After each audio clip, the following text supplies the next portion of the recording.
भारत माता की, भारत माता की। आज के इस दी बार एसोसिएशन जयपुर की नवनिर्वाचित कार्यकारिणी के शपथ ग्रहण समारोह में हमारे बीच में हमारे माननीय कार्यवाहक मुख्य न्यायाधिपति श्री एम श्रीवास्तव जी, माननीय न्यायाधिपति श्री फरजंद अली साहब, माननीय न्यायाधिपति उमाशंकर व्यास जी, हमारे बहुत ही जुझारू और जिन्होंने अपने पत्रकार जीवन में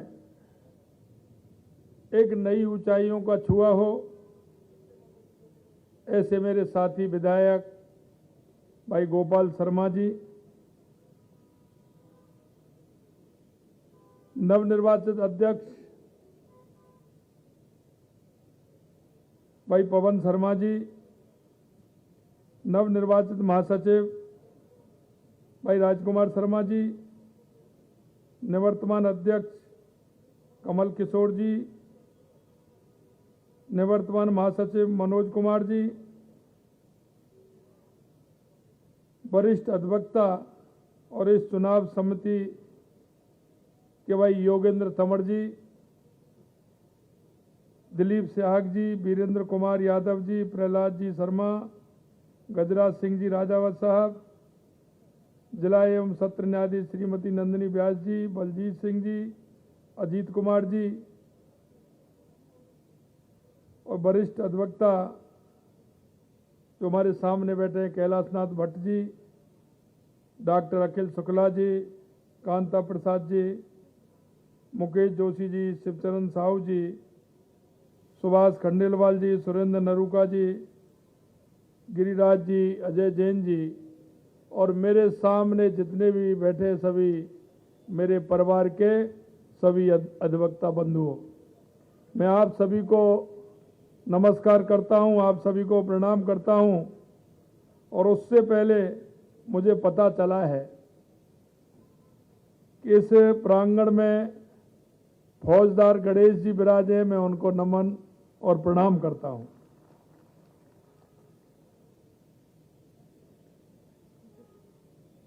मित्रों, मेरे को लगा ये कार्यक्रम उनका कार्यक्रम है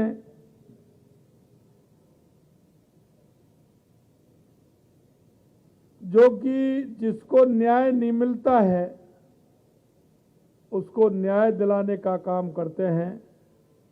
जब मेरे को बताया गया पवन जी और राजकुमार जी ने, तो मैंने कहा कि मैं निश्चित रूप से ही आपके कार्यक्रम में आऊंगा। कार्यक्रम में उपस्थित सभी वकील साथियों, विधि वेताओं और जो यहाँ कर्मचारी हैं, उन सभी का मैं अभिनंदन करता हूँ। मैं जयपुर बार एसोसिएशन के नवनिर्वाचित अध्यक्ष पवन शर्मा जी, छोटे भाई राजकुमार शर्मा सहित कार्यकारिणी के सभी सदस्य और पदाधिकारियों को चुनने पर मैं बधाई और शुभकामनाएं देता हूँ। लोकतंत्र के मजबूत स्तंभों में कार्यपालिका और विधायिका के साथ साथ न्यायपालिका का बहुत महत्वपूर्ण योगदान है। भारत की न्यायपालिका का दुनिया में आज भी बहुत ही सम्मान के साथ नाम लिया जाता है। मुझे ये कहते हुए काफी प्रसन्नता हो रही है कि अधिवक्ता वर्ग अभी से नहीं, स्वतंत्रता आंदोलन से लेकर के संविधान निर्माण तक बहुत बड़ा योगदान अधिवक्ताओं का रहा है। समाज में अगर हम कहते हैं तो अधिवक्ता का स्थान, दर्जा बहुत ऊंचा है। क्यों? कि वो समाज के उस तबके से जुड़ करके मिलकर के रहते हैं और वो समाज के व्यक्ति की नब्ज को जानते हैं। उस व्यक्ति को वो जानते हैं कि इसको क्या परेशानी होती है। मित्रों, मैंने कई बार देखता हूं कि हमारे अधिवक्ता ऐसे व्यक्ति, अगर उनको पता लगता है कि इसकी सामर्थ्य फीस देने की नहीं है, यहां तक कि पेपर देने की नहीं है, वो पेपर जो लगते हैं उसका भी खर्चा नहीं उठा सकता, मैं कई बार देखता हूं हमारे अधिवक्ता उसकी भी व्यवस्था करते हैं, क्योंकि उनको पता है वो समाज के बीच में रहते हैं, उन व्यक्तियों के बीच में रहते हैं, इसलिए उनका दुख और दर्द वो जानते हैं। अधिवक्ता बंधुओं, ये न्याय का मंदिर है और मेरा यही कहना है कि न्याय के मंदिर में सभी पक्षकारों को न्याय मिलना चाहिए।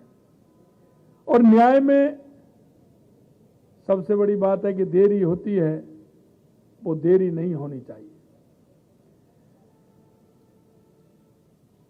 वकालत एक सेवाभावी प्रवृत्ति से प्रेरित होकर किया जाने वाला कार्य है। मानवीय मूल्यों की रक्षा के लिए हमारे अधिवक्ता बंधु कार्य करते हैं। इसकी कीमत की आंकलन किसी भी कीमत पर किया नहीं जा सकता है। साथ ही हम सबका कर्तव्य है कि हम व्यक्तिगत हित के बजाय समाज हित के लिए अगर हम काम करेंगे तो हमको सम्मान भी मिलेगा, समाज में प्रतिष्ठा भी बढ़ेगी और हमारे मन में भी एक शांति का भाव पैदा होगा कि मैंने आज एक अच्छा काम किया है। हम सभी अधिवक्ता एवं न्यायिक अधिकारियों को न्यायोचित तरीके से पक्षकार की मदद करनी चाहिए, जिससे न्याय का मार्ग सुगम हो सके।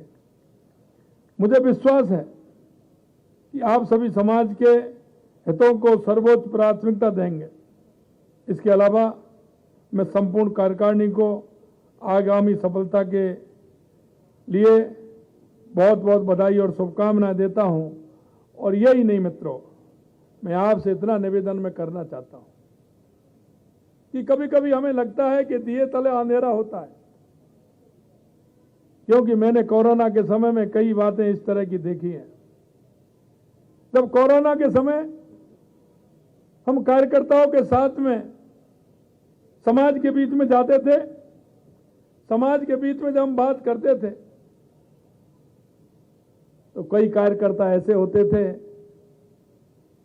कि उनको भी कोरोना के समय में आर्थिक स्थिति गड़बड़ा गई थी, लेकिन वो संकोचवश कह नहीं पाते थे।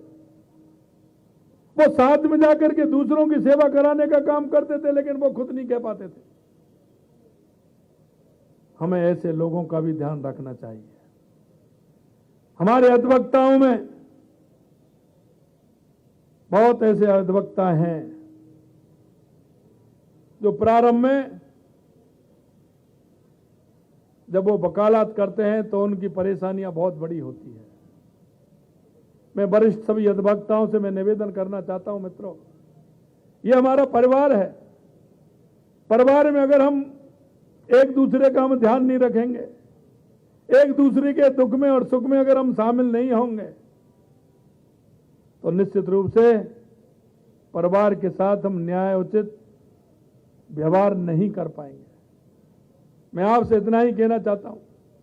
और इसीलिए मैंने कहा है कि कभी कभी दिया तले अंधेरा होता है। हमारे वो अधिवक्ता हैं, हमारे साथी हैं, और कभी कभी गांव में एक कहावत होती है कि टका ऊंट नहीं खरीदा जा सकता है, लेकिन सैका ऊंट खरीद सकता है। वो मैं आपसे इसलिए कह रहा हूं कि समय जब आता है, परिस्थिति होती है, तो आपके सहारे की जरूरत होती है।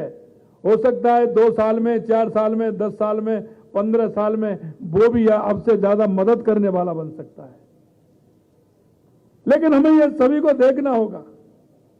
ये आपका न्याय का मंदिर है। आपके पास 2 दृष्टि लेकर के वो व्यक्ति आता है, और वो दृष्टि उसकी होती है या तो वो अभाव में आपके पास आएगा और अभाव में आए हुए व्यक्ति की मदद करना हम सभी नागरिकों का कर्तव्य है, या वो आपके भाव में आएगा कि मैं अगर वकील साहब के पास जा रहा हूं तो वकील साहब मेरी मदद करेंगे।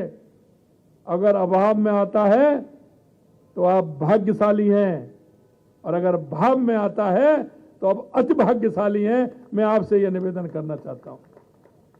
हमारी दृष्टि क्या होती है, ये हमारी दृष्टि के सोच के ऊपर होता है। हमें आने वाला व्यक्ति हमें अपराधी भी लगता है, और हमें आने वाला व्यक्ति उसके साथ अपराध होता है तो वो न्याय मांगने की भी बात करता है, वो न्याय मांगने की भी आपके पास आता है।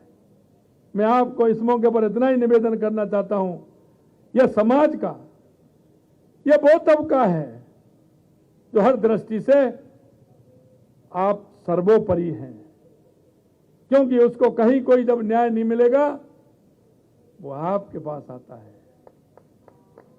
वो आपसे मन में विचार करके आता है। या तो उस बीच में जब वो आता है, या तो उसका वो परमात्मा होता है जिसको याद करता है, या फिर वो आपको याद करता है। दो के अलावा उसको कोई नहीं दिखता है।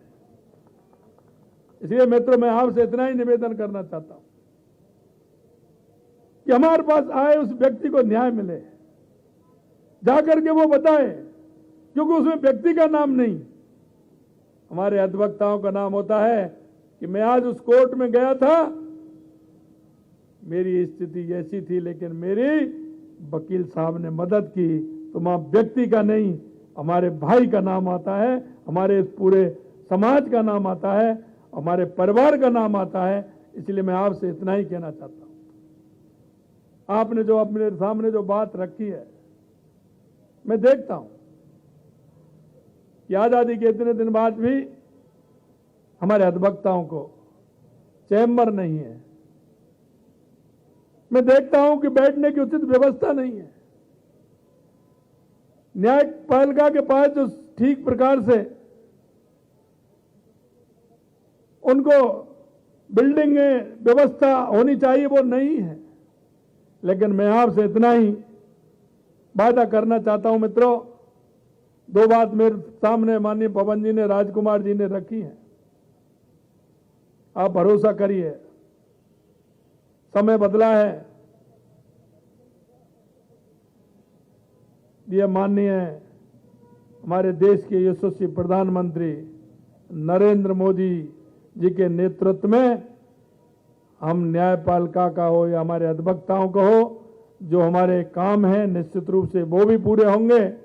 और आपकी यहाँ की डबल इंजन की सरकार, हम आपको विश्वास दिलाते हैं कि आपने जो हमारे सामने मांग रखी है, मैं एक साथ तो नहीं कह सकता क्योंकि मैं जानता हूं, लेकिन हम चरणबद्ध तरीके से आने वाले समय में आपने जो हमारी सामने बात रखी है, मैं सुन रहा था, इधर से भी आवाज आ रही थी, उधर से भी आवाज आ रही थी।